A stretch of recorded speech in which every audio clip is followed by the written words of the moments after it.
Saudara, pelaksanaan sekolah tatap muka di Madrasah Aliyah Swasta Kecamatan Kuala dilakukan dengan protokol kesehatan secara ketat. Pelajar di madrasah ini diwajibkan memakai masker dan mencuci tangan saat memasuki area madrasah.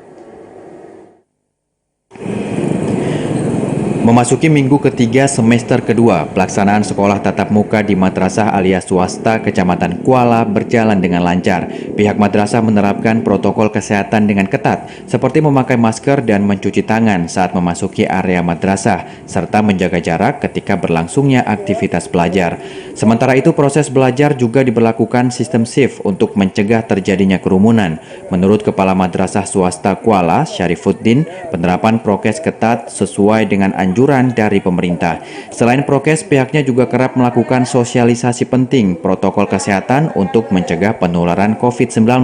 Menurutnya, dengan menjaga prokes dengan baik dapat memutus mata rantai penyebaran COVID-19 sehingga sekolah tatap muka dapat terus berlangsung. Ya, sesuai dengan edaran pemerintah baik pusat maupun daerah dalam hal penerapan protokol kesehatan COVID, kita mendukung penuh dan menerapkan sepenuh hati dan penerapan yang ketat bagi seluruh warga sekolah yang selama berada di sekolah. Kita wajibkan penggunaan masker, mencuci tangan dan jaga jarak. Selain di lingkungan madrasah, para pelajar juga dihimbau agar tetap menerapkan protokol kesehatan di kegiatan sehari-hari serta mensosialisasikan ke keluarga. Dari Nagan Raya, Aziz Saputra, TVRI melaporkan.